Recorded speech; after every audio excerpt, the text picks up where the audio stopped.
Bonjour. Bonjour, je vais préparer une paella pour la première fois. Montrez-moi un peu les poissons de roche. Alors, au poisson rouge, vous avez la rascasse. Ah, c'est la rascasse, c'est ça? Ah oui, d'accord. Agnès est une jeune grand-mère qui aime cuisiner. Elle a prévu de faire une paella, un plat dont la qualité dépend du choix des poissons. Vous avez le rouget barbet ici. Un petit rouget barbé, voilà. Un petit rascasse. Voilà.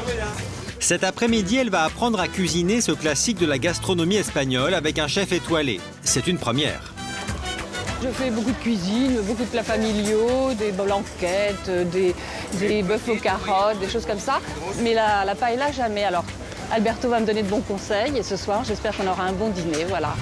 Indémodable, cette spécialité espagnole rencontre toujours autant de succès auprès des Français. C'est un plat exotique, assez équilibré et en plus très économique. Dans ce temple de la paella, les clients en raffolent. Moi, j'aime bien la paella de poisson et légumes.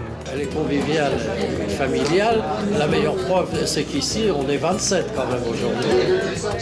Si tout le monde aime la manger, peu savent la préparer. En cuisine, José, le maestro de la paella, accepte de nous dévoiler les secrets de la recette traditionnelle. La paella, c'est ça, le récipient là où on fait la paella. Après avoir fait chauffer de l'huile d'olive, il jette dans le plat des morceaux de calamar, quelques cuisses de poulet et du lapin, les fait dorer quelques minutes et ajoute 100 g de riz long par personne. Quelques louches de sauce tomate et bien sûr la touche essentielle, le safran ici déjà dilué dans l'eau. L'épice est à l'origine de la fameuse couleur du plat. Nous, ici, dans la maison, on met des chorizo et des chipolates. Un volume et demi de bouillon de poisson pour 100 g de riz, remuer et faire réduire pendant 10 minutes. José rajoute des gambas et des langoustines et laisse cuire 15 minutes de plus. Juste avant de servir, le chef rajoute quelques haricots verts et petits pois, sel, poivre et la touche finale. Les mouches, je les mets en dernier parce que ça, c'est en 2 ou 3 minutes, ils vont s'ouvrir. Au total, il aura fallu à José moins de 30 minutes et 13 ingrédients pour préparer sa paella. Chez vous, cette recette très copieuse ne vous coûtera pas plus de 8 € par personne. En Espagne, chaque famille, il a fait à sa façon et comme il aime. Nous retrouvons maintenant Agnès. Elle se rend dans les cuisines d'Alberto Herrez, un grand chef de cuisine étoilé. Revisiter la paella, c'est ce qui a fait son succès. Une paella tout poisson, sans viande et donc forcément moins chère. Tout l'arôme, ça c'est le safran, sinon on va rater. Agnès est attentive, elle va devoir refaire cette recette pour le dîner.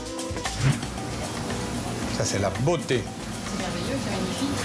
Ah oui, oui, je ne m'attendais pas à ça. Après ce cours magistral, Agnès ne perd pas une minute dans sa cuisine car ce soir, elle compte bien épater sa famille. Quelle horreur, je suis en train de couper un poisson. Avec Alberto, c'était un petit peu plus facile, surtout que c'était lui qui le faisait. Alors donc ça, c'était super. Alors il y aura des enfants et justement le challenge, c'est d'essayer de leur faire manger la paella, enfin telle qu'on nous l'a apprise, étant donné qu'il n'y aura pas de morceaux de poisson visibles. En effet, dans la paella version Alberto, tout repose sur un court bouillon de poisson, aussi appelé fumet. Le fumet c'est la base. Et choisir des poissons nous permettent de faire un fumet très riche en goût. Donc ce sont des poissons chers ou Pas du tout, c'est les moins chers que vous trouvez. Voilà, en belle couleur. Vous sentez les arômes? Yes. Bon, je crois que là, je suis pas loin d'avoir fait ce qu'a fait Alberto. Alors, tu t'en sors? Oui, c'est pas mal. Ah ouais. Voilà. C'est pas la première fois que je vois ma mère faire la cuisine, mais de la paella, ouais. Qu'est-ce que c'est bon. C'est maintenant l'heure de la dégustation. Sa paella va-t-elle séduire? Voilà. Voilà notre fameuse paella de Alberto. Attention, il est conseillé de manger la paella le jour où vous la cuisinez. Réchauffée, elle risque d'être un peu sèche. C'est très bon? Je pourrais goûter.